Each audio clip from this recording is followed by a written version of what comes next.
Fluxx, the card game with ever-changing rules. This is a fun and simple card game designed by Andrew Looney. It can be played with 2 to 6 players, and it takes 5 to 30 or more minutes to play. Now let's take a look at what's inside the box. So in the game we have a deck of cards. You have your basic rules card, which is distinguishable from the rest of the cards because it has a white background as opposed to the black background. Now this card is going to be down in every single game, and it is your initial rules. You simply draw one card and play one card. This card, the meta rule card, all players can decide as a group if they want to have this card in the game or not. For now, we're going to set this to the side.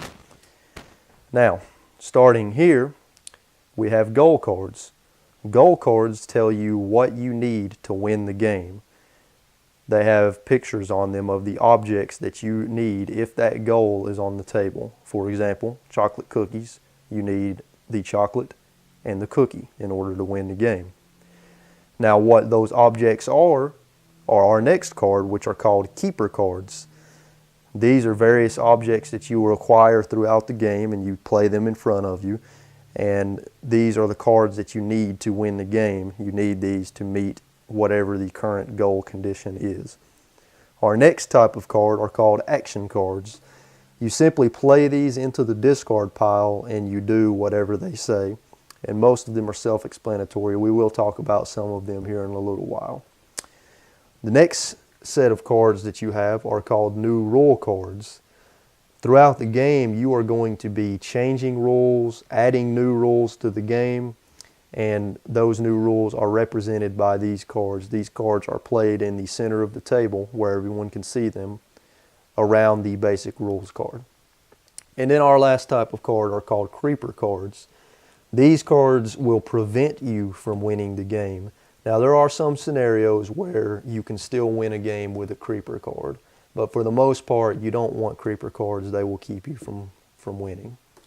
All right, let's talk about how to set the game up.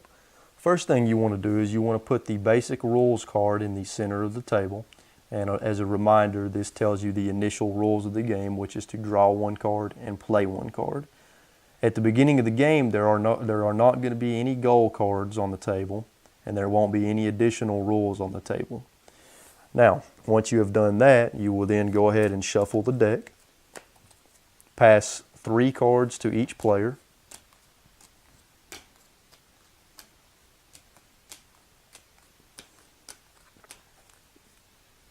place the deck back in the center of the table within reach of all players.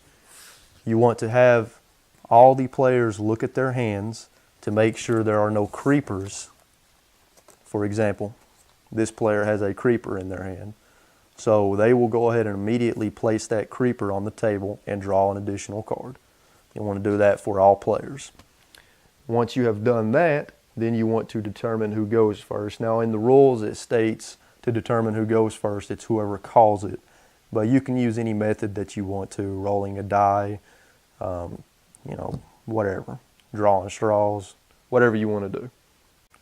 Okay, now on your turn, you are going to start by drawing the current number of cards required to be drawn.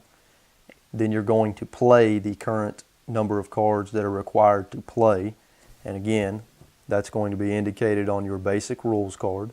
Now at the beginning, it is going to be draw one card and play one card. However, throughout the game, people may play a new rules card that enables you to draw more cards or play more cards during your turn. Now, once you've drawn the required number of cards and played the required number of cards at that point, if there is a hand limit, which will be indicated by a rule card that states there is a hand limit, you will discard down to your hand limit. If there is not a hand limit, then you're okay. You can have as many cards as you want. And then, if there is a keeper limit rule card currently in play, you will discard down to the current keeper limit if you have keepers over that limit. Okay, now the best way to learn this game is to really just go through and play turns. Now, unfortunately, I don't have anybody here to play with me right now, so I will be playing against myself. Okay, now, start off by drawing one card, and then I play one card. Now, for my one card that I'm going to play, I will play a new rule. When you play a new rule card, you place it down in the center of the table, and if it contradicts another rule that is already in play, you will discard that rule and place the new one down. Now, in this case, since play 2 contradicts play 1, I'm not going to discard the basic rules card. I'm simply going to place the play 2 card over the play 1 picture in the basic rules card. So now, on everyone's turn, they will draw one card and play 2 cards.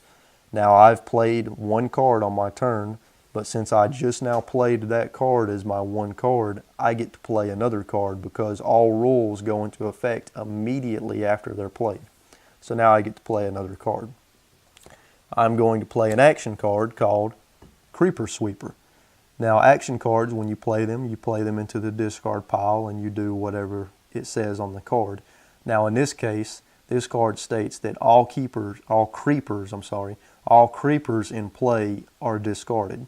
So I'll play this into the discard pile, and any creepers that are in play will now be discarded, which means that this creeper card that is player number 4's will be discarded.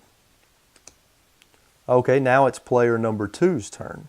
So our current basic rules are to draw one card, play 2 cards. So player 2 will draw one card and play 2 cards. Now, player 2 is going to start off by playing a keeper card. Player 2 has 2 keeper cards, the Sun and Money. Now again, keeper cards are what you need to win the game. Now right now there is not a goal card in play, but eventually there will be one. So player 2 is going to choose to put down the Money keeper card because, hey, who doesn't want money? So when you play a keeper card, you simply lay it face down in front of you to where all players can see it. Okay, now I've drawn one card and I've played one card, but I still have to play one more card.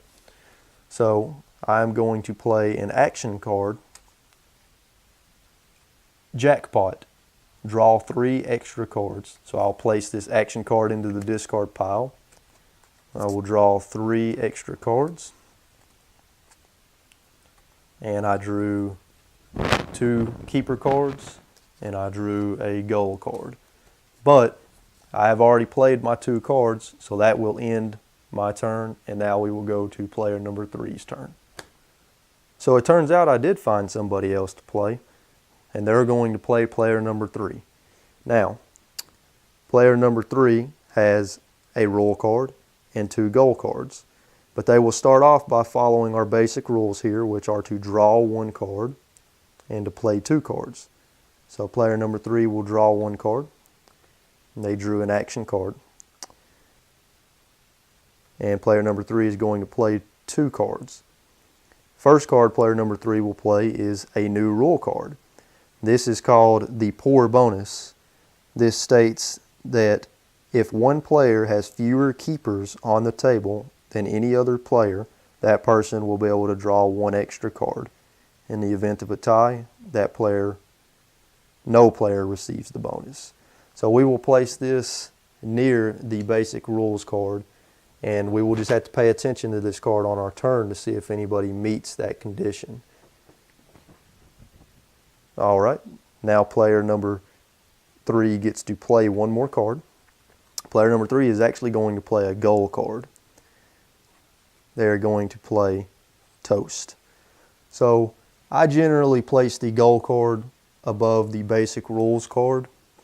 Now, there can only be one goal in play at any given time unless there is a rule card that states there can be more than one goal card in play. If a player plays a new goal card, this goal card will get discarded and the new goal card will take its place. So now, if at any moment a player has both the Toast keeper and the Toaster keeper, that player will instantly win the game as long as they don't have any creeper cards in front of them. Player 3 has drawn one card and played 2 cards, so now it will go to player number 4's turn. Okay, now it is player number 4's turn. Player number 4 is going to start off by drawing one card and playing 2 cards. Now, Let's go ahead and look at the poor bonus rule card again. Right now, there are 3 players that tie for having the fewest number of keepers on the table. So that means nobody will get the poor bonus at this time. Now, player 4 will play 2 cards. Player 4 is going to play an action card called Taxation.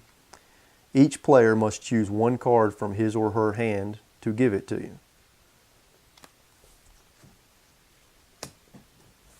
So, player number 1 will give player number 4 the Play 3 card. Player number 2 will give player number 4 the goal card, Winning the Lottery. And player number 3 will give player number 4 the goal card, Dreamland. Player number 4 has drawn 1 card and played 2 cards, so that will end player number 4's turn.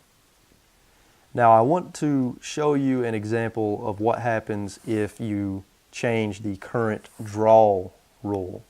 So, it is player number 1's turn. Player number 1 is going to draw 1 card, and player number 1 will play 2 cards. Now for player number 1's first card, player number 1 is playing draw 4. So that instantly goes into effect, and since player number 1 has already drawn 1 card, player number 1 needs to satisfy this new rule by drawing 3 more cards, which will make it 4 cards that player number 1 has drawn during that turn. And player number 1 still gets to play 1 card, because player number 1 has played 1, so it gets to play 1 more. Player number 1 is going to play the keeper card called Bread.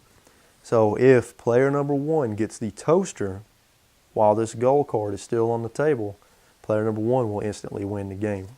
Okay, it is player number 2's turn. Player number 2 is going to start off by drawing 4 cards. So let's do that first.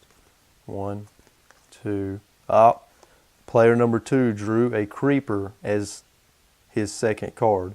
So when you draw a creeper, you immediately place it down in front of you and you redraw in its place. So there's 2, 3, 4. Now, let's take a look at this creeper for a moment. Now, creepers will prevent you from winning the game in most cases, because if you have a creeper on the table in front of you, you cannot, even if player number 2 had the toast and the toaster, with this creeper in front of player number 2 cannot win the game. Now, you want to make sure you read the fine print on creeper cards, because sometimes the card will tell you how you can get rid of it, or sometimes the card will move around. Now this card, for example, it tells you cannot win if you have this unless the goal says otherwise. But it also says if you have money on the table, discard both the money card and this creeper card. Well, player number 2 just so happens to have the money keeper card. So player number 2 gets to discard both the taxes and the money keeper card. Okay, now player number 2 has drawn 4 cards and played 2 cards. I'm sorry, player number 2 has not played a card yet. So player number 2 gets to play 2 cards. Player number 2 is going to start off by playing a new rule, keeper limit. This rule states that you can only have 2 keepers in front of you by the end of your turn. So at the end of each turn with this card on the table, if you have more than 2 keepers on the table, you will have to discard down to 2 keeper cards. Player number 2 still gets to play 1 more card. So player number 2 is going to play a new goal, Death by Chocolate. Now this goal will replace the current goal that is in play. So now this goal states the player with death and chocolate on the table wins. And this is also an example of when you can win with a creeper card, because death is actually a creeper card. So this is an example of a goal that requires a creeper card to win the game.